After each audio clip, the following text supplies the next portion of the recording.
Timeless with Julie Hartman live. I'm Julie Ruth Hartman, your host, and we have Misinformation in the control dungeon. Hello, Misinformation. Very nice to see you on this Monday, February 26th, 2024. Baby How are you? Ruth. I know I said my middle name because before the show I mentioned that my middle name is Ruth. And Sean said something like, you would never guess what my middle name is. And I said, don't tell me. We're going to save it for live on the air. That's how I interact with him here in the studio because we want our interactions to be very spontaneous. So I yell at him to not speak to me. But now I hereby grant you permission. What is your middle name? Well, it starts with an R, much like yours. Rose? Ronald? Rose. Ronald? No. Renee? No. All right, tell No. me. We're going to do the SpongeBob 5 hours later. My middle name is my grandfather's first name. Okay, well, I'm not. How am I going to know that, my dear? What is it? You'll never guess it. Here. I'll give you one clue. Philbin. Regis. Yes. Really? I Yeah. really like that name. I think that's a wonderful middle name. You know, people have compared Dennis and me to Regis and Kelly, which, by the way, I grew up watching. Why are you wincing? I think that's great. I just don't love see the Regis and connection, Kelly. But all right. Well, yeah, but, I mean, come on. That's part of what makes Dennis and Julie work, and I think that's part of what made Regis and Kelly work, that you had an older man, a younger woman. In our case with Dennis and me, he's Jewish, I'm Christian. You know, we have certain differences, but then it's cool that we can come together and talk about all of life. Anyway, I watched Regis and Kelly growing up. That's very cool that that's your middle name. Speaking of Dennis and Julie, it hasn't gone away, everyone. It's actually been moved a day earlier. It's on Sundays now at 1 o'clock Pacific, 4 o'clock Eastern. And then Timeless is Mondays, Tuesdays, and Wednesdays at 1 o'clock Pacific, 4 o'clock Eastern, live right here on YouTube. You can call in, by the way, at 844-861-5537. That's 844-861-5537. And if you even want, you can ask all other kinds of facts about misinformation and me, you know? That's really what the show is about. Just telling cool things about us. It's all about us, right? Sorry. I know. People love it. Or do we still have that? I love that we still have it. It's great. Yeah. Please do call in. I love hearing from you, whether it's call-ins, whether it's emails at julie@julie-hartman.com. And of course, we have the chat, which thus far has been pretty classy for being a YouTube live chat, and I hope to keep it that way. By the way, speaking of call-ins, last week on the show, we had our first call-in from Bob in Atlanta. Shout out to Bob. He will forever be known here on Timeless with Julie Hartman Live as the first call-in that we had. And he asked me a question, which I thought was great. And by the way, callers tend to ramble. It's just, I've noticed this when I'm on guest hosting for Dennis's show, when I guest host for Brandon Tatum, and there are a lot of call-ins to those shows. Callers tend to ramble. And that is really a mistake, especially if you're trying to get the host. I'm giving you like a little behind the scenes thing. If you want to trip up the host, don't ramble. Ask a very concise, quick question of the host, because then from our perspective, we've got to come up with an answer really fast. The golden egg, if you will, that is laid when a caller calls is if he or she rambles, because then they ask you a question and you have time to think about it. So Bob from Atlanta was a great caller in many ways, A, because he asked a great question, and B, because he didn't ramble. He just asked the question and then he shut up and he let me kind of think about it for a second and answer it. Spoken like a true host. Allow me to defend the callers, okay? Well, allow me to give away the secrets. People in general ramble. These True. people just happen to do it on the phone. Also, I've been in this business for a long time, over 2 decades, and calls are hit or miss. I think your average person listens and they don't ever call a radio show. Right. And then some people call and it makes them nervous. You have to remember that's a big deal to them to call through and talk to Dennis, and maybe not so much you and I, but to talk to Dennis, who they've been listening for 20 years. No, it makes them nervous, and then people tend to ramble when they're nervous. Oh, that wasn't said as a criticism. It was just a statement of fact that callers tend to ramble. It sounded a little harsh. I'm gonna step in here and defend the callers. Did it? Huh. I'm glad that you said that. I really didn't mean for it to sound harsh. If I called into a radio show, I'd probably fall into the same trap, but I'm just telling you the secret that if you want to get the host, make your questions quick so that we don't have time to think through a thoughtful answer. So that's just to say, Bob in Atlanta last week called in and asked me, he said, I listened to Dennis and Julie, and you and Dennis talk a lot about this issue of depth, being deep. What does that mean? And I said, I think what it means is thinking beyond stage one thinking. Tom Sowell, the great author, intellectual, has this theory that a lot of people tend to think in what he calls as in the real estate of stage one. In other words, they don't ask follow-up questions. And this is not just in the realm of politics. This is in many realms of life. They don't endeavor to kind of stretch the boundaries of their understanding of the world. And so that's just to say, something that I really take seriously and something that Dennis and I talk about all the time is, as Bob pointed out, this issue of depth. And people write into me and they ask me this question: how do I become more of a deep, curious, intellectual person? And I think there's like this kind of canon of books that you can read or things that you can do that can really set you on that process. And let me tell you, one of the biggest things that has made me a deeper person is reading the Epoch Times Life and Tradition section. Now, Epoch Times, this is not a paid endorsement. They don't even know I'm talking about them right now. I should actually approach them to see if we could advertise them on Timeless. This is a totally free of charge endorsement of the Epoch Times. That's how much I love them. And every single week, I get the hard copy of their newspaper. The hard copy only comes out once a week. I get the Wall Street Journal and the New York Times every morning to my apartment, but Epoch Times is just once a week. And they have the news section, they have an opinion section, they have a home section, which actually is really great tips on like gardening, cooking. They have a mind and body section, which is great. They give you tips on sleep, on vitamins that you should be taking. They have like these cool parts of the paper where they show you how to do exercises in your house if you don't have time to exercise because you're working all day, things that you can just do in your chair. It's a great paper, but their Life and Tradition. Just to chime in, yeah. Epoch Times is truly a fantastic resource. They're a top-notch organization, and in this culture of media you cannot trust, Epoch Times is fantastic. I trust them implicitly. They are the real deal, and it is spelled E-P-O-C-H, but it's pronounced Epoch. Epoch? No, I'm glad yes, Epoch Times. I'm really glad that you said that.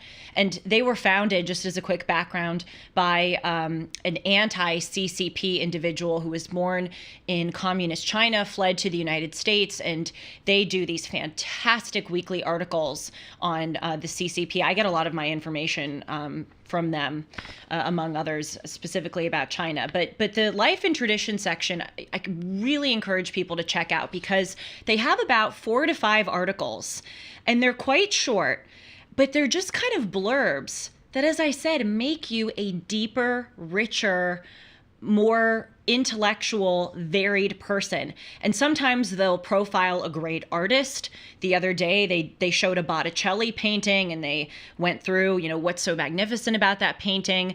Then they did one on Paradise Lost, and they were quoting parts of that long poem, and they make it so understandable.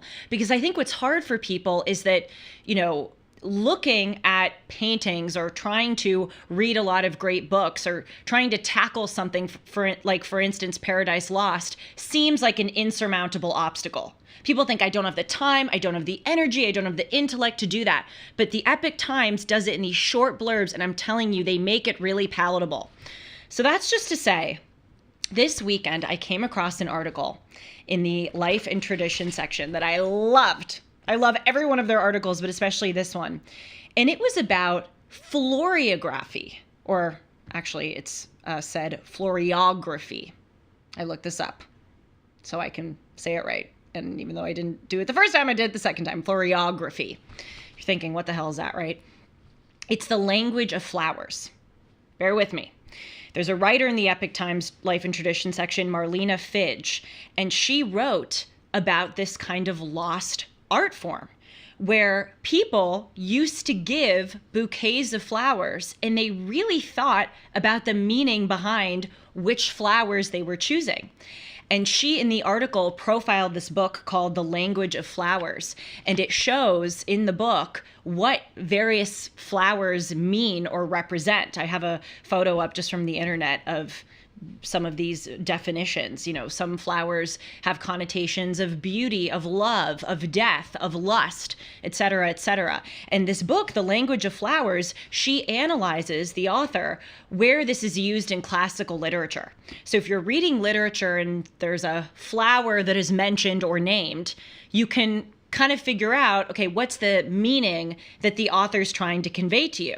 So for instance, in Shakespeare's Hamlet, there's the love interest of Hamlet named Ophelia, who turns out to be this kind of kooky woman who drowns. And in this book, The Language of Flowers, she analyzes how the garland of flowers that Ophelia wore when she was going to drown herself were symbolic of her personality traits, of her impending death. Like all the different flowers that were on there kind of represented these various things. And so this author ended this short Life and Tradition section article by saying, quote, "Remember that nothing is small in the eyes of God. Do all you do with love." So essentially what she's encouraging us to do is perhaps the next time we give people flowers to think about what the symbol or the meaning might be behind those flowers. Now look, not everybody is the flower symbolism type. I don't know, maybe you are, misinformation. You don't strike me as someone who may be interested in that kind of stuff. Maybe because you're a guy, maybe this is more of a chick flick thing to think more about the symbolism of flowers. You're looking offended. Judge not, lest you be judged, Ruth. I'm just saying. I have a favorite flower. You do? What is it? Yeah, all-purpose flower. Okay. That's so funny. I would agree. That's one of my favorite flowers, too. You're witty. You are quite witty, my friend. We need to get a sound effect. Boom. But, obviously not everybody's the type to be into this kind of stuff. But I think there's a takeaway from that article that I really appreciated. And it's this idea that in life, we should endeavor to imbue things with more meaning. And I'll give you another example of something I came across recently.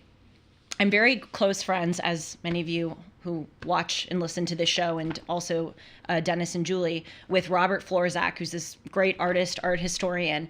And he the other day was telling me that he gets his wife certain anniversary gifts depending on the year and depending on this Germanic tradition from the 16th century, which holds that depending on the year of your anniversary, you have different materials of gifts that you should give your spouse. So we're going to pull up just a photo of that. It's picture 3. The first anniversary, you get her paper. Second anniversary, something made out of cotton. The point isn't to hand your wife a sheet of paper, but maybe a book. Third anniversary, leather, fruit or flowers, etc. Now, this is obviously something that's antiquated, but Robert really abides by that. Now, he's up in the, 18th or 19th anniversary, and you can see as it goes on, it, I think, progressively gets better and better with the gifts. No offense. Steal? I know. I was going to say. Steal? No offense to this Germanic tradition. If my husband on our second anniversary got me something that was made out of cotton, I would probably use that cotton object to slap him in the face and tell him to get me some jewelry. But the point is, that's a very kind of fun, detail-oriented, thoughtful, tradition-abiding way of living life. I just think that's cool. And I think it's something that we should all endeavor to do. Obviously, again, not everybody's the type to go out and go, oh, I'm going to give this woman a sunflower because sunflowers represent, lust, or I'm going to get my wife cotton on the second anniversary. But just finding different ways to imbue life more meaning. I'll give a final, more practical example, perhaps. China. Which one is that? Oh, the plates. Yeah, that I'd be fine with. On a first or second anniversary. Yeah, you have porcelain, fire, water, 22nd anniversary water. It's kind of boring. Stone on the 24th. Oh, oy vey. Maybe as time goes on, they don't progressively get better. But I'll give you another example that's more practical. As I get older, and I, went away to college, moved out of my parents' house. I'm living in my own apartment now.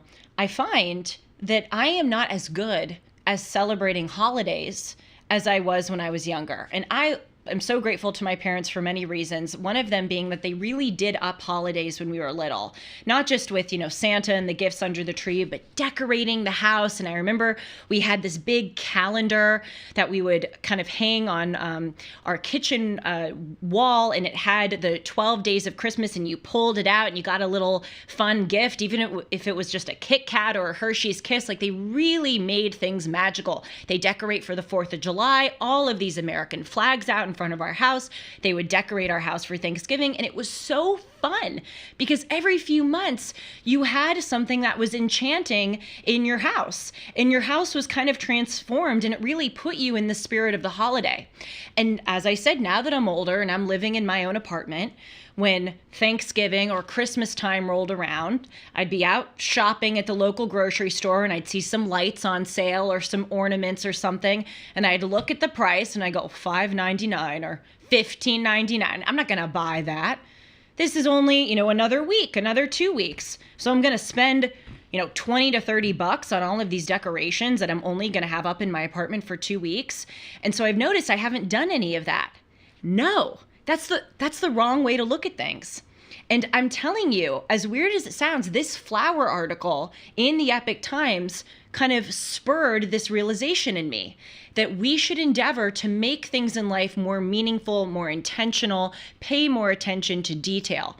And so, again, that's just my free of charge endorsement of this great life and tradition section, because it gives you all these kind of life lessons. I'm roughly double your age, and I can attest to the fact, especially if you don't have children, the holidays lose meaning over the years. It's just another day to me. It's kind of sad. I have to admit. It's totally sad. And we're consigning ourselves to a diminished life by not allowing ourselves to partake in this. And even if it's just putting up some Christmas lights in your apartment, it makes the time fun. Oh, don't yuck my yum, Sean Z. Sorry, misinformation. So maybe I'll start the show out with some of these life lessons. I feel like whatever I read or even conversations I have, people I encounter, I kind of have these great takeaways that I think can make us happier and healthier. So perhaps we'll start that as a feature of the show if you liked what you just heard. Let's look at the chat just really fast before we move on to our news story. I'm always fascinated by the chat. Is that your final answer, Sean? Sean with his dad jokes. That was a dad. I actually think, no offense to dads, your jokes are better than dad jokes. They're far wittier than dad jokes. Dad jokes are just corny. Tessa Jane, I'm going to a bouquet making workshop this week. That's really fun. That's another cool thing that you can do. Take classes, Cooking classes is something that I definitely need to work on. All right. So let's talk about Trump's CPAC speech. Did any of you see that? Sean, did you pay any attention to that this past weekend? The Conservative Political Action Conference in Washington, D.C. Oh, yeah. I wouldn't have missed it. Yeah. Squeezed it right in there. No, I didn't watch it. Well, truth. But I look forward to your analysis. I'm glad. Yeah. Thank you, Sean Regis McConnell. Yes, so this past weekend, CPAC, the Conservative Political Action Conference, took place in Washington, D.C., which is basically just a forum of conservative speakers. They had Michael Knowles, Megyn Kelly, Mike Lindell, Carrie Lake, and of course, former President Donald Trump, who got the most attention, understandably. And so I listened to the entire Trump CPAC speech, which, by the way, was an hour and 26 minutes. So may or may not have put it on double speed, but I listened to the entire thing. So I'm a real authority to speak on this subject. And one suggestion I have for people, especially intellectually honest people who are opponents of Donald Trump, or people who don't like him, but nevertheless want to understand why people do, or perhaps are willing to change their opinion. What I would advise them to do is listen to what Donald Trump says yourself before you read the news article, or even after you read the news article, because the headlines, and as I'm about to show you, so distort what this man says. It really is unbelievable, and they are quite shameless about it. And then you go back and you listen to what he said and you go, oh, that's actually what he said. And look, if people listen to him and then they want to call in, have a disagreement with me, talk with me about things that they object to, I'm here for it. 1-844-861-5537. But listen to him from the source first and then make your judgment. Don't go off of the articles. So you watched Trump's CPAC speech in double speed? Yeah, I did. That has to be amazing. He must have looked like he was about to take flight with all the hand gestures. Well, I was running on the treadmill, actually, as I was listening to it on double speed. Of course you were. It's so true. It is so me. And I was juggling while skipping on the treadmill. No, I mean, you got to be efficient in life. Let's go, right? No, but I did listen to the whole thing. And so I really encourage people to go to the source with Donald Trump. Because I'll give you an example. You know, there's something in the news recently where he was at a rally, I think it was in South Carolina, and he allegedly said that he told Putin that Putin could do whatever the hell he wanted to do if our NATO allies didn't pay their fair share.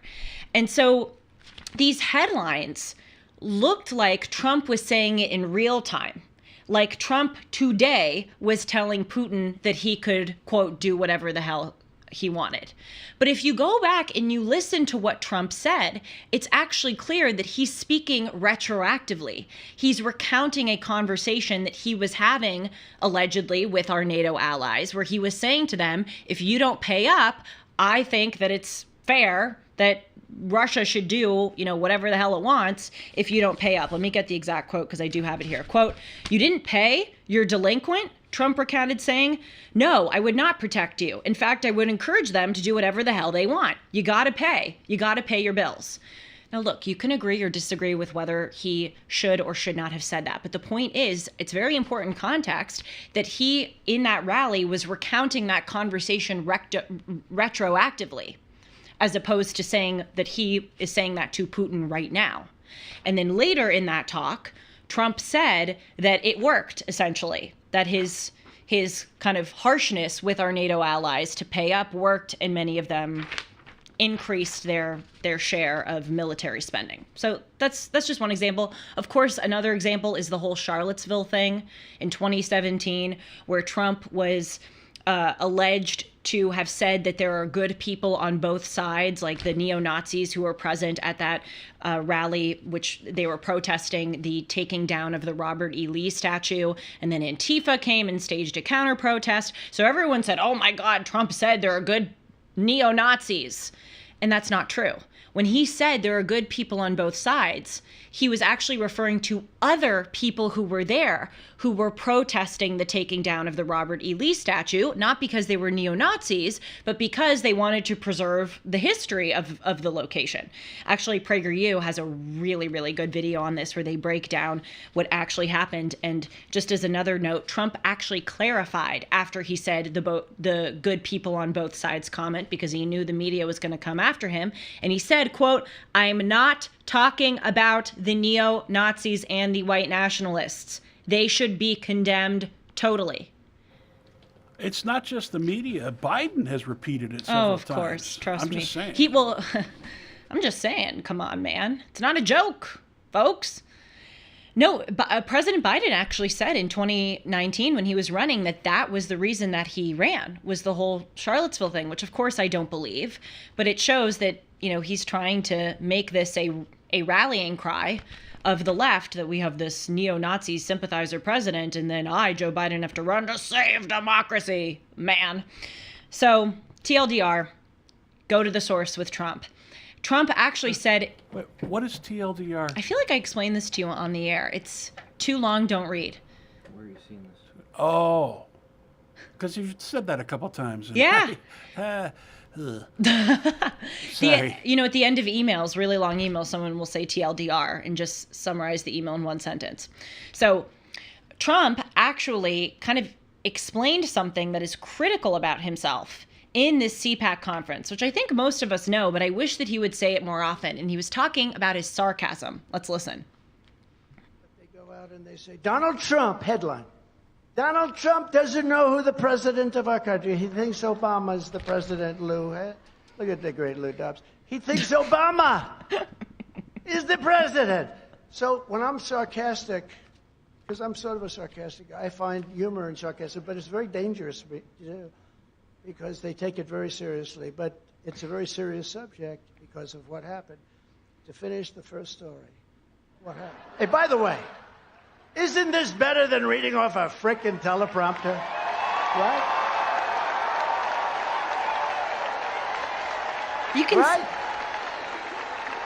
Anybody can do that except for Biden. You can see it there, maybe not as sarcasm, but I really liked that he said that because he was saying, I'm a sarcastic guy, and a lot of the times they take it the wrong way. And this is not to give credence to the times where he said things that were perhaps not right.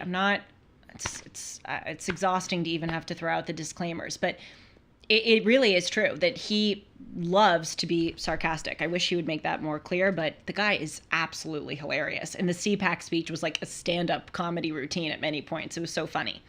Okay, so there are two main things that I want to highlight with regard to this CPAC address. The first is the media totally misreporting and lying about what Trump said. And then the second thing is that I want to show you just a really short clip, which I think synopsizes in one sentence. It is the TLDR of Donald Trump's 2024 presidential campaign. But first, let's start with the fake news media, and it really is apropos to call them that. So let's look first at a Telegraph UK headline after this CPAC speech. It says, quote, Trump promises ultimate and absolute revenge if he wins re-election. Okay? He promises ultimate and absolute revenge if he wins re-election. That sounds pretty sinister, right? I mean, if you're looking at that as just an outside person or someone who perhaps isn't so fond of Donald Trump, you read that headline and you get, oh, whoa, that's intense, okay? You know that I'm in the middle because it takes too much effort to go to the left or the right. Oh, I'm exhausted. I'd rather just sit in the middle. Trump is synonymous with the word dictator, that he's going to ruin democracy. I was thinking about this over the weekend.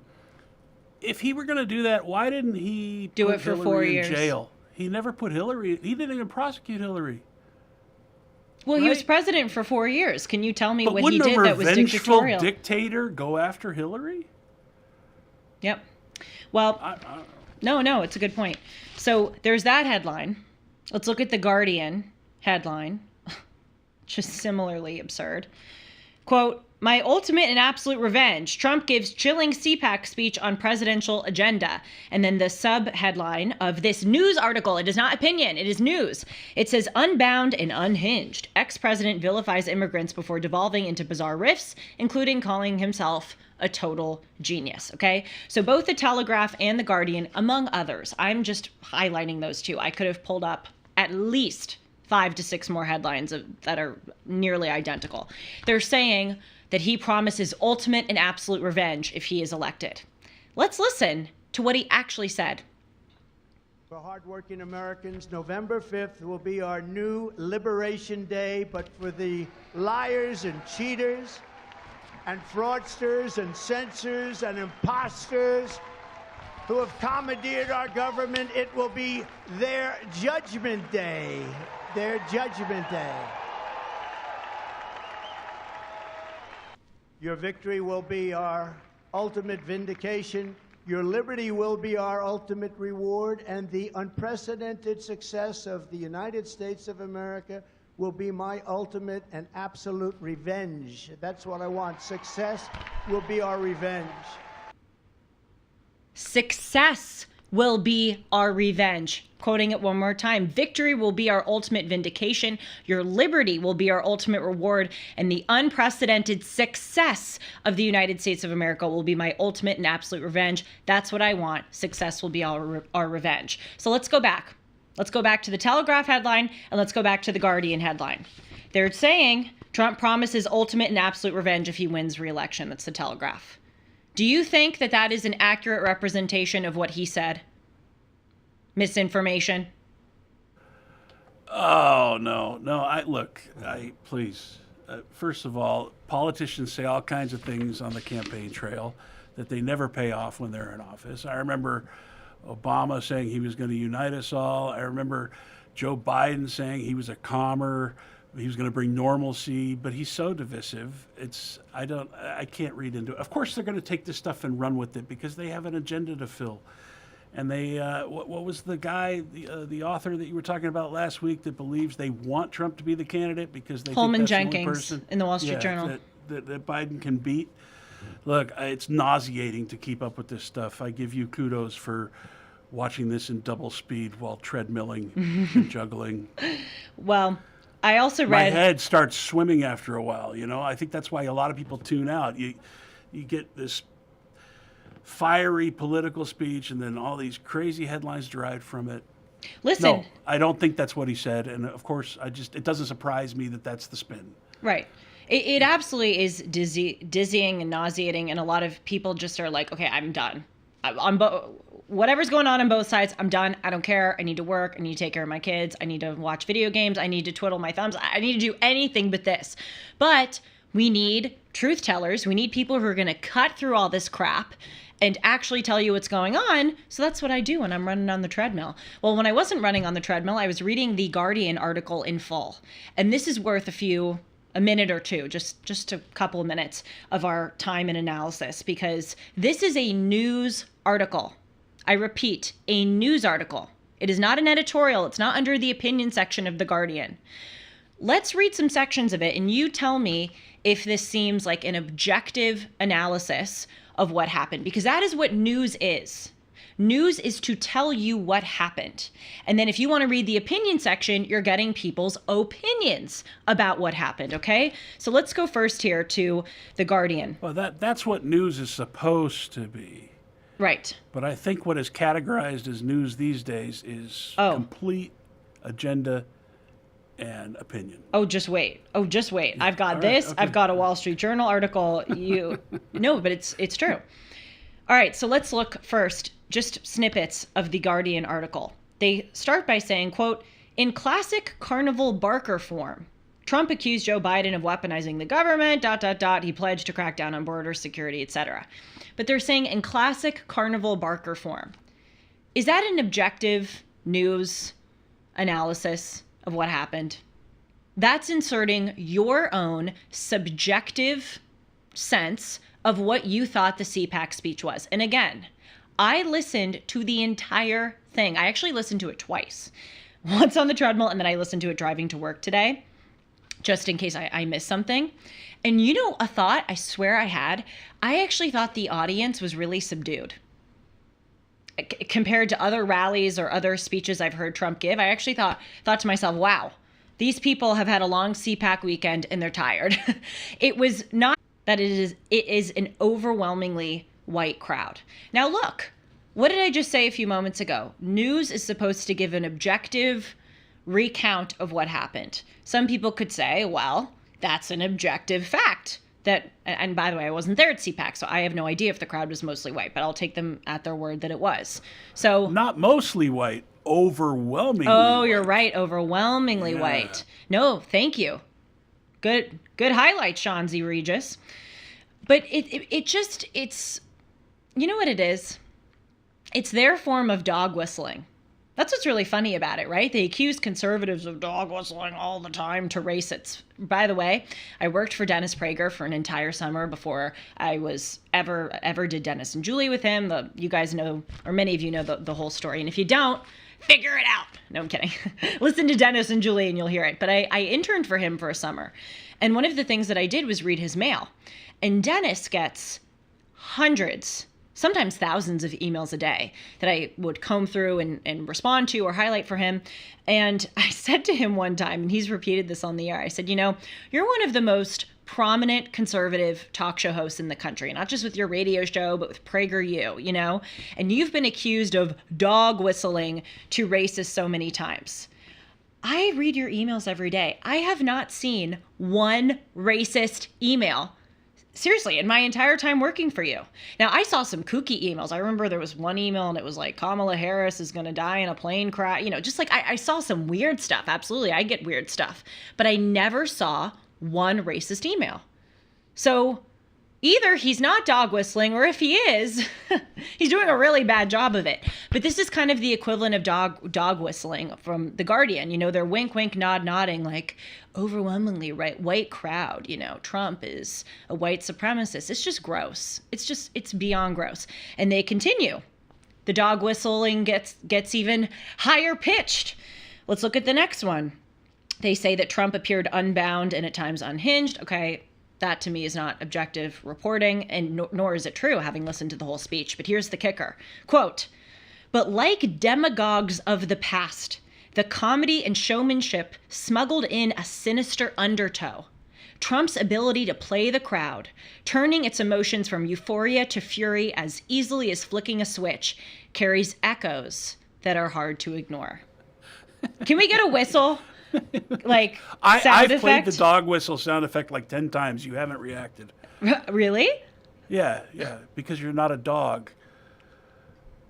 Thank you. I'm glad you told me All that. right. Wait, I just want to clarify. This article you're reading from was in the news section, not the opinion section. And news. Whew.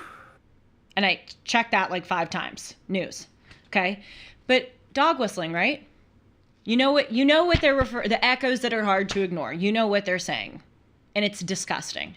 And part of the reason why this man has such support is that Americans are sick to death of being called white supremacist, sexist, racist, et cetera, for just having common sense beliefs or even just having conservative beliefs. By the way, I wish I had pulled this clip, but take my word for it.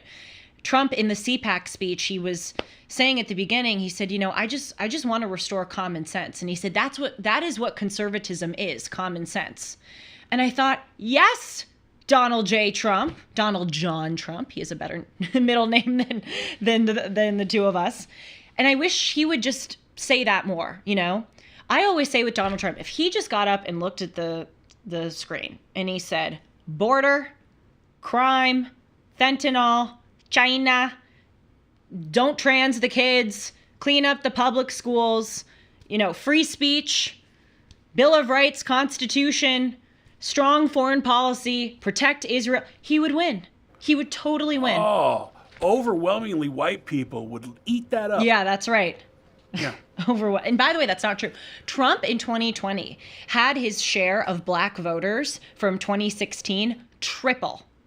Now, of course, most of Black America still votes Democrat, but the numbers were amazing from 2016 to 2020. And there are so many, it's just, I could go on and on. It's just crazy to say that. And then let's go to this final part of the Guardian article. Quote, "Once again, he, Trump, had the faithful eating out of the palm of his hand, a scene that may set off alarm bells for defenders of democracy." Wow.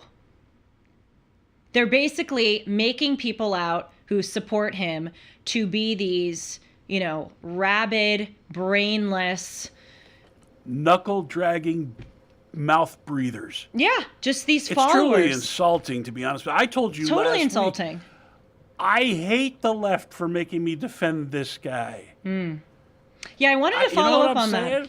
Like, because to me, where I sit in the middle, because it's too much effort to go either way, I don't see the left as grounded in reality. It's literally not. I see the agenda and the spin and the flowery language and the agenda of dictator and democracy will end. And then you want to see someone who looks like a carnival barker? Look at Joy Reid on MSNBC. She literally looks like a circus clown. And I thought you were going to say Joe Biden. With all due respect, because they peddle that stuff 24/7 on that channel. And they just rotate the narrative to the next host. It's like ESPN does with the sports stories. It just rotates from show to show, but behind the scenes, it's this agenda. People are sick of that. And they're not knuckle-dragging mouth breathers. They're regular people that are tired of it. Totally. You see that in the writing, that it's only stupid people would eat out of the the hand of Donald Trump. We're not eating out of his hand. We're just sick of the other side. Absolutely. Absolutely. And you're instead of being objective, you're forcing us into this corner to vote for this guy that we're not 100% sure of. Just because, not that we're not sure of his policies, that we're not sure of his decorum, the way he handles himself. We wish he was more presidential. Of course we do. As I say, I loved him as president.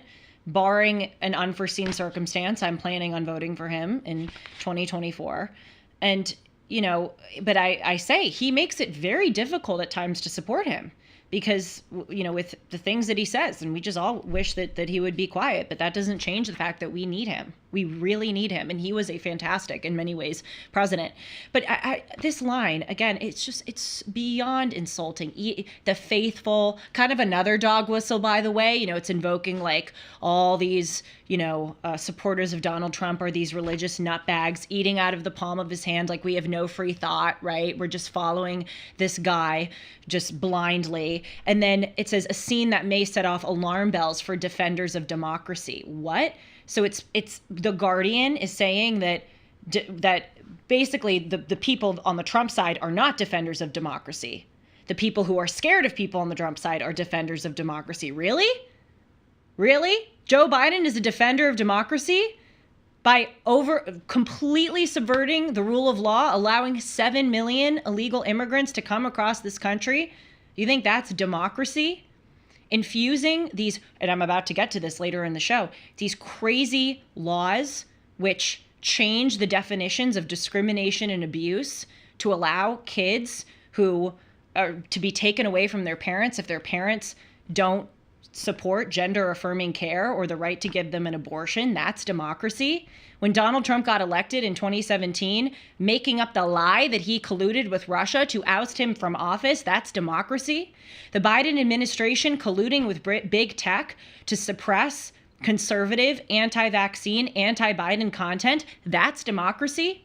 Putting 6 pro-lifers in jail for 10.5 years for non-violently trespassing on an abortion clinic, that's democracy.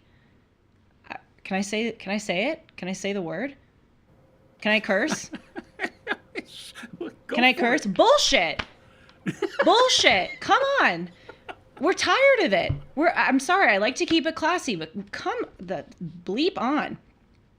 Yeah. All right. You got it. So let's go on to the Wall Street Journal just quickly. I just want to show you that the craziness of the media really, really extends. Okay. So I really usually like the Wall Street Journal. And I'll even say, believe it or not, I think the New York Times sometimes is good reporting. When they're reporting on things that they can't spin politically, they're actually really good. Like, for instance, they have great articles about mining in different countries in Africa. They have great articles about things going on in Latin America. When it doesn't have any way of being spun for their benefit, I actually think their reporting is quite good. But I was really disappointed in the Wall Street Journal because there was this article that wasn't directly about Trump's CPAC speech, but was about Trump in general. In the news section, just as the whole the faithful eating out of the hands of Donald Trump was in the news section of The Guardian. This was in the news section of the Wall Street Journal. Let's pull up the headline. It says, quote, Trump foreign policy 2.0, fewer allies, less trade, more loyalists. Okay, that's a news headline. Trump foreign policy 2.0, fewer allies, less trade, more loyalists. Let's pause there. Fewer allies?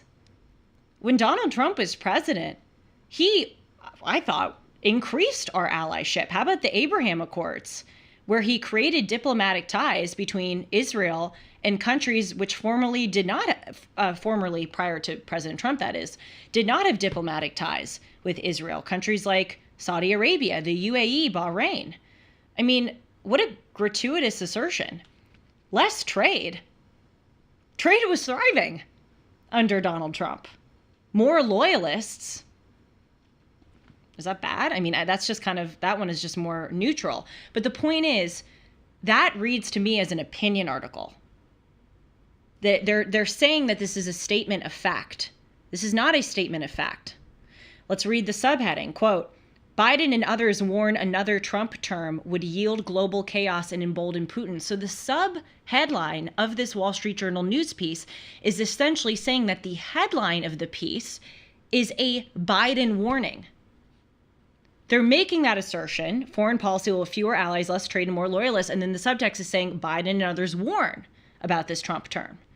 So they're essentially, do you see what I mean? They're essentially admitting that this is not a statement of fact. Ukraine while Trump was in office.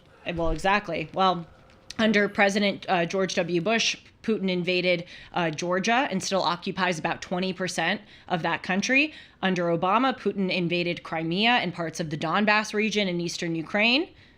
Under Trump, nothing, right? And then under Biden, we know there was the all-out invasion of Ukraine. But it's crazy. All right, then let's read just really fast. I'll just read to you the first paragraph and a little bit of the second paragraph of this Wall Street Journal piece. And in your head, I want you to ask yourself this question. Does this sound like a news piece, objective analysis of what happened, giving of facts, or does this sound like something that ought to be in the opinion section? Here's the first sentence. A new trade war with China, weakened alliances in Europe, and more praise to and from authoritarian leaders. By the way, is that a sentence? To me, that doesn't even seem like a proper grammatical sentence. And it says, as Donald Trump closes in on the Republican presidential nomination, his foreign policy agenda is coming into sharper relief following the incendiary suggestion that he would encourage Russia to attack NATO nations that fall short on defense spending goals.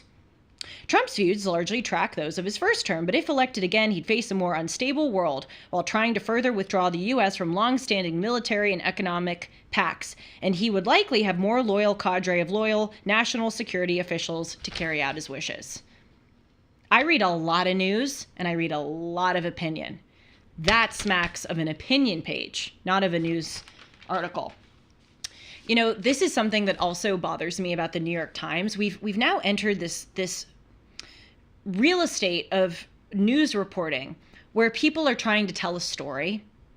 And of course, there's this part of news reporting, which is that people are trying to be responsible with the kind of news that they deliver. This is this whole idea of, Rachel Maddow on MSNBC saying, we're not going to air Trump's speech or parts of it because, we take it so seriously to defend the truth. There's this idea that journalists are activists and they have this responsibility to protect we plebeians from the misinformation of the right. That's not the job of journalists. We will decide for you what is true. Yes, exactly. Okay. Yep, and we will That's not your job. I mean, if you're an actual journalist and that you see them all attacking Tucker for saying he's a journalist, but what are you getting on both sides? You're getting a spun version of what people want you to believe about their agenda instead of reporting facts. Mm-hmm. That's such a waste of everybody's time and energy, but it makes money and it sells commercials. And well, I don't call myself a journalist. I call myself a commentator. Now, is some of what I do journalism? Yes. But what I do in this show is I tell you the facts, and then I give my opinion, or I suffuse my opinion, as you just heard, as I am giving the facts. But I'm a commentator, My point is we've come so far from the days of Walter Cronkite. That was before my time, but at least back then, the goal was to report the facts so that people can form their opinions. Exactly. Rather than you deciding for the viewer what the truth is. Yes. Not necessary. Yes, so it's journalists as activists. And by the way, there's a great article in The American Thinker by J.B. Shirk, accolades, instead of trying to just objectively give you the facts. But, we see this in the New York Times, too. Obviously, there's this activist journalism. By the way, the New York Times called October 7th a raid in one of their recent headlines. The October 7th raid. But we see, I read these articles and I get so frustrated because I want the information quickly. I don't want to waste my time reading a whole long page of stuff to highlight and get, 5 points. But here's what the New York Times does. They go, John Smith was working at his handyman store in Louisville, Kentucky, when he got a knock on his door. When, the IRS was coming after him. That is the plight of Americans, and in other words, they zero in on a person and they tell a story, and it's like, okay, don't tell me the story. I'm not reading a book right now. I want the facts. I would almost prefer if they just give us bullet points. Guess who does do bullet points and short little blurbs? Yeah, and it's the Epoch Times. It's Louisville, not Louisville. Louisville or Louisville? Louisville. Really? Oh. Sure. By the way, the example I gave was bad because the New York Times would never write that about the IRS. The IRS just hired all these many thousands of agents to go after people. The irony is that you, as a commentator, pay more attention to the facts than I know journalists. But you hear my point. They'll be like, Sean McConnell showed up to his studio in Glendale when the elevator went out. This is what has happened. It's like, okay, let's get to the point. That elevators are not working in the building, Don't tell me the whole backstory behind it. This comes from, I read a book, I bought it at the Logan Boston Airport bookstore, which I love, and it is called Hiroshima. It's by John Hersey, and he wrote this book in 1946, and he tracked many of the victims in Japan of the 2 atomic bombs. And then he did a follow-up in the 90s of those people and their families years later, and the radiation illnesses that they suffered and how they endeavored to rebuild their lives. It's a really fascinating book. But he's kind of the progenitor of this whole idea of narrative journalism because his book reads like a narration. But here's the difference. He really is profiling people and trying to tell a story about their lives. The New York Times or the Wall Street Journal, all these, papers, these are shorter articles. They need to give you the facts objectively, clearly, immediately. So, yeah, okay. All right, so finally, I want to talk about some of these. Oh, actually, forgive me. I didn't talk about the big thesis statement of Donald Trump. This is really important before we move on from the CPAC speech. My overwhelmingly white behind would love to hear this. Good. Let's listen. This is what I would call the TLDR of Trump's entire 2024 candidacy. At the ballot box this November, it's you and the people you have to be, and we'll deliver a reckoning like they haven't even imagined before. We're going to straighten out our country. We're going to bring our country back. For hardworking Americans, November 5th will be our new Liberation Day, but for the liars and cheaters and fraudsters and censors and imposters who have commandeered our government, it will be their Judgment Day. Their Judgment Day.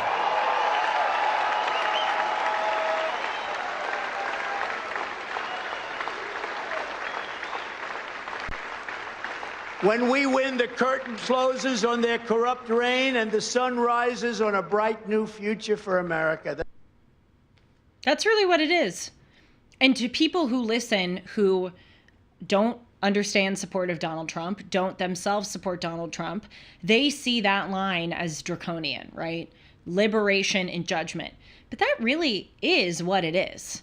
It's liberation from this crazy system. I was just giving all of these examples. The pro-lifers facing 10.5 years in prison for non-violently trespassing, the border being thrown open, the rule of law being subverted, our debt being ever increased by giving illegal immigrants $53 million in total of prepaid debit cards, people, as I'm about to talk about, having their kids being taken away from them because they will not give their kids, gender-altering surgeries. This is what Donald Trump is talking about. And I wish that people understood it because it is not, again, it seems very draconian. In the moment is very draconian. The thing that we need liberation from, the thing that we need judgment for is very draconian. But his expressing this to me is very apt. We're kind of right now in a moment that is similar to the American Revolution and similar to the U.S. Civil War.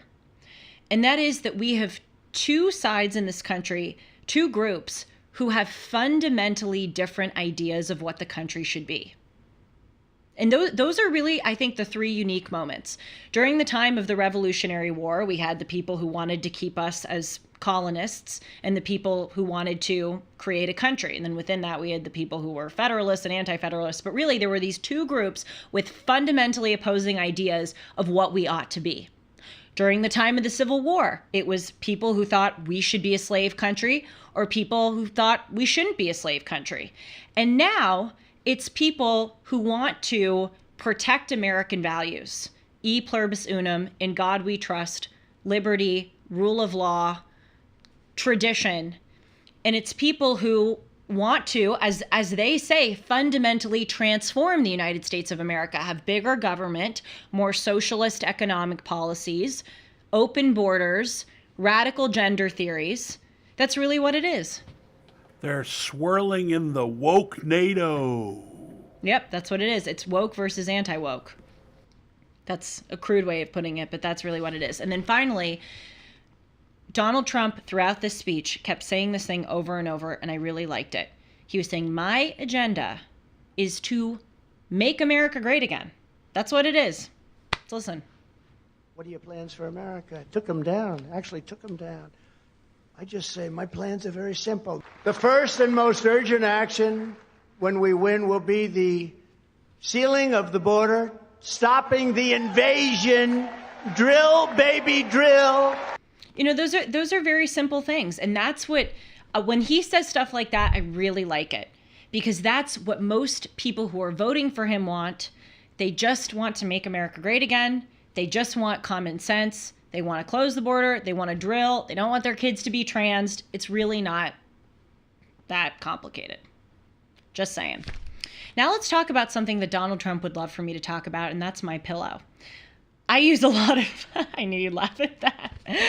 I use a lot of my pillow products. I sleep on a my pillow. I walk into work wearing my slippers. I use my towels and I sleep on the Giza Dream bed sheets. And you can get a lot of these products at a discount too if you use the promo code Hartman or call 1-800-566-6745. Now, obviously, my pillow is known for the pillow, but they didn't stop at the pillow.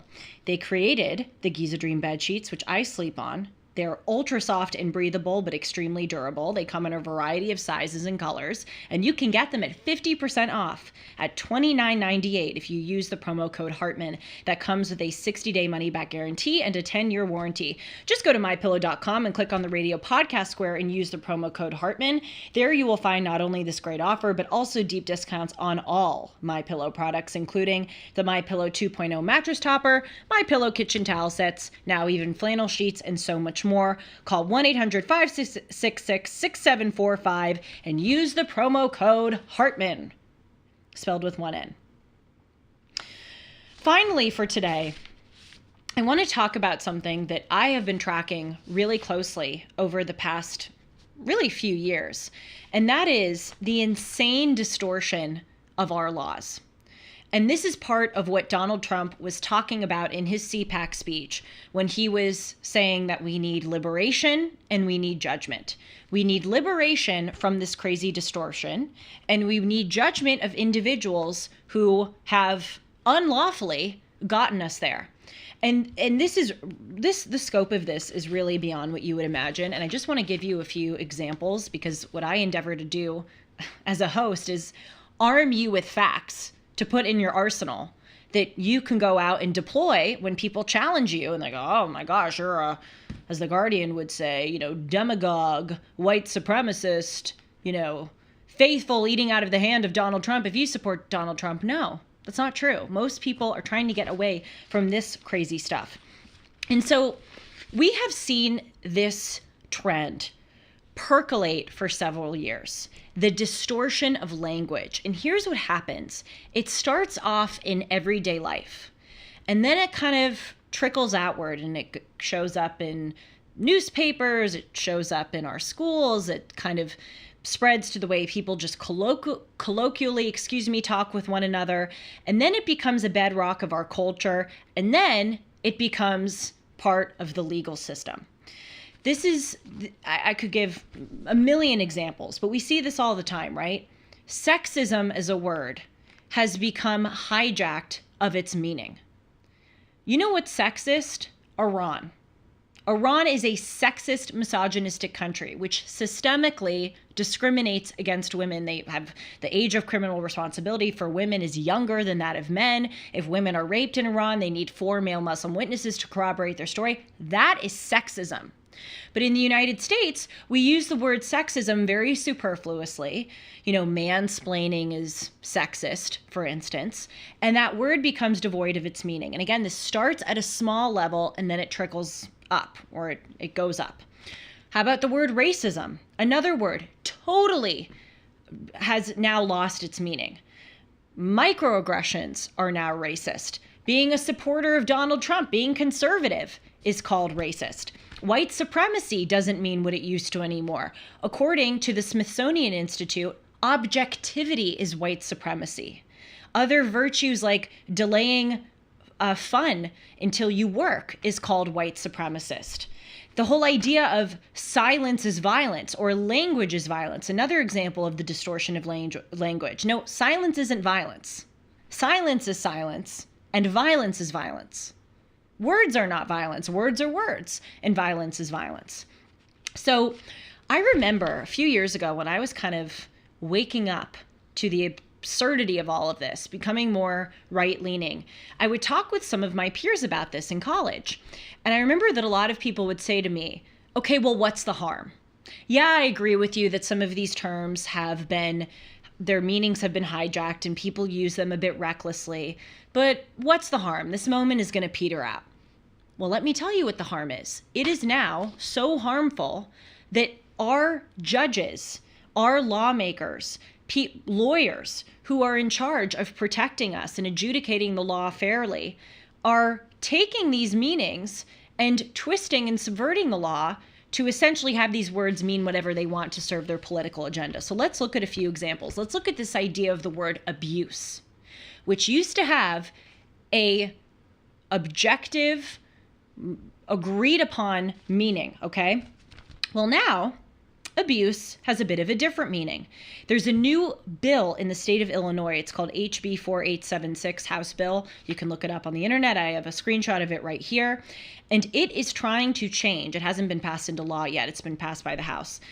It's trying to change the Abused and Neglected Child Reporting Act in the state of Illinois to alter the definition of an abused child to, quote, one whose parent denies the child access to necessary medical care, including abortion services or gender-affirming services. So essentially, if you are a parent who says that your minor child cannot get their breasts chopped off in the name of changing their gender, or cannot take puberty blockers, or cannot go get an abortion, you can now be deemed as an abusive parent. Your child can be deemed as an abusive child, and it would empower, if passed into law, the Illinois Department of Children and Family Services to take your child away from you. And as we see at the bottom of that act, it says that it comes with criminal liability. So not only can you have your child removed from you, but you can face criminal charges, which include fines and even jail time. This is insane. An abused child used to mean a child that was abused. Abused, beaten, neglected, horribly treated. But now when a parent is trying to actually prevent the child from being abused, when a parent is saying to their child, no, you cannot get your breast chopped off at age 14 or 15 or 16, the irony is they are trying to protect their child from abuse. They're trying to be non-abusive parents by helping their child wait until they're older to make that informed decision. But this is an outgrowth of this crazy world that we live in where words don't have objective meaning anymore. They can be twisted to mean whatever they want. It has real on-the-ground consequences. Let's look at Washington State. That Illinois law is currently a bill. It has not yet passed both parts of the Congress in the state of Illinois, and it has not yet been signed by the governor. But a similar bill was, in fact, passed into law in 2023 by the governor of Washington State. This is Senate Bill 5599 for those who want to look it up. And what it says is that shelters, state-run shelters who have runaway kids come to them to seek help, do not have to report to parents that their children ran away from them if those children ran away from their parents to seek, you guessed it, gender-affirming care or abortions. So I have screenshots here of the law because it's really important that people see, I'm not making this up, here's the law right in front of you, okay? Screenshot. In the law, they have compelling reasons that they say that you can be allowed to not notify a parent of the presence of a kid at a shelter. If there are compelling reasons not to notify the parent, the shelter or organization must instead notify the department. Then they define compelling reason as gender affirming treatment and reproductive health care. Right there. So you're telling me that this is, again, an abusive parent whose kids deserve to run away and get away from them because they won't allow their kids to have gender affirming care or abortions? Really? Let's look at another example. Look what happened in Indiana recently. An Indiana parent had their child taken away from them because they didn't use proper pronouns. And this is a Catholic couple in the state of Indiana, which is a red state, so this can happen anywhere, which is, I believe, exactly what they said. And the Attorney General for Indiana did say that the reason that this child was taken away from their parents wasn't because the parents were not affirming the child's gender. They say it's because the child had an eating disorder, and the parents not using the child's preferred pronouns was exacerbating the child's eating disorder. But that's just a way of trying to get around having any controversy, right? And the main issue is that the parents were not using the child's preferred pronouns, and that is the reason, whether it was contributing to an eating disorder or not, that the state took the child away from the parents. It's beyond sick. My heart breaks for these families who are going through this. So that's the way the word abuse has been distorted. Let's look at the word discrimination, which also used to have an objective meaning. Now, always, throughout the history of the law, of course, no single word has a totally agreed upon objective meaning. But our civilization rests on coming pretty damn close to agreeing what a term means. And when civil rights law, for instance, was passed in the 1960s, when they were referring to discrimination, they were referring to Jim Crow. They were referring to separate lunch counters, separate water fountains, separate public schools. Black people being hosed down in the South in the streets for protesting against their unequal treatment. That is what discrimination meant, right? Well, let's look at how it's being used now. I reported on this recently. Actually, a different story. This is not something I reported on recently. The next one is. But the California Department of Education is now saying that notifying a parent of a child's transition is discrimination. There's this Rockland Unified School District. It's a school district in Sacramento, and they passed a policy which said that parents have to be notified if their child, is transitioning or change their name or change their pronouns. And the California Department of Education sent a letter saying that policy, quote, fails to comply with California Education Code prohibitions against discrimination. This is the one I reported on recently. California recently passed a law which said that if you are a department store with 500 or more employees, you must have a gender-neutral toy section in that store. Now, this is scary for a number of reasons, the main one being that the government used to not be able to go in and tell private businesses how to run their businesses. It also violates the First Amendment because the First Amendment says that the government cannot infringe on your right to speak. But also in that, if the government can't tell you that you can't speak, the government can't also compel you to speak. And the government is compelling these stores effectively to speak by mandating that they have to have a gender-neutral, clearly marked, clearly labeled toy section.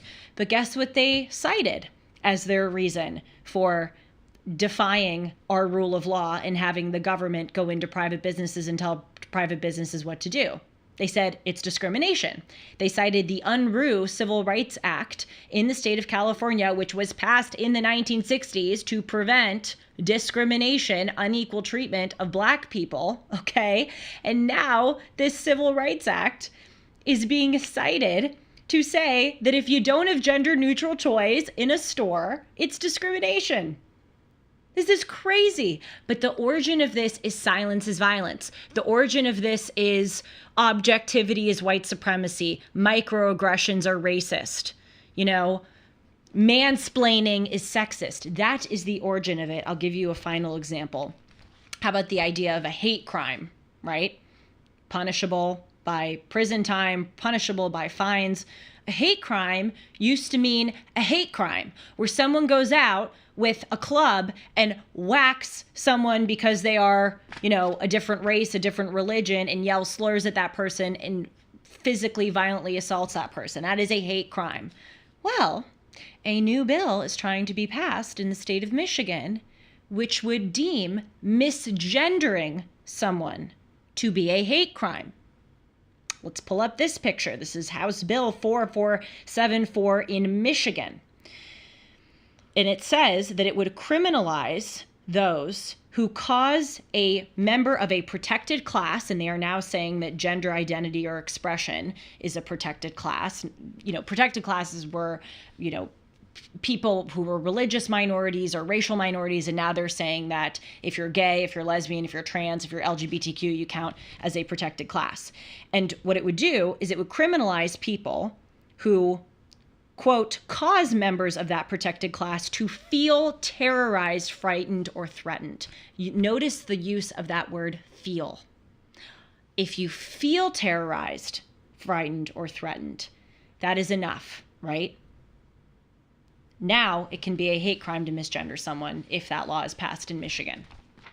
This is why we have to be so scrupulous and precise with our language. It starts at a small level, it goes to a much bigger level. And going through this, researching for this segment, reminded me of one of my favorite quotes, which, Sean, I'm going to have you look up because I don't know if I can say it by memory. It's the John Adams whale going through the net quote, where he's talking about the Constitution. And essentially what John Adams said is, our system here in the United States of freedom was created for a religious people. Now, what he really meant by that was a reasonable people, a people who are guided by values.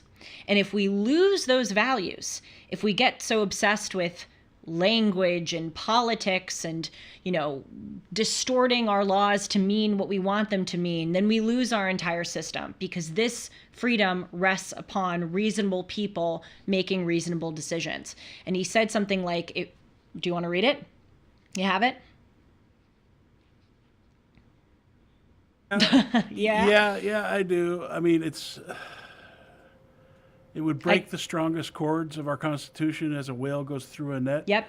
Our Constitution was made only for moral and religious people. Yep. It is wholly inadequate to the government of any other. Boom. That's what it is.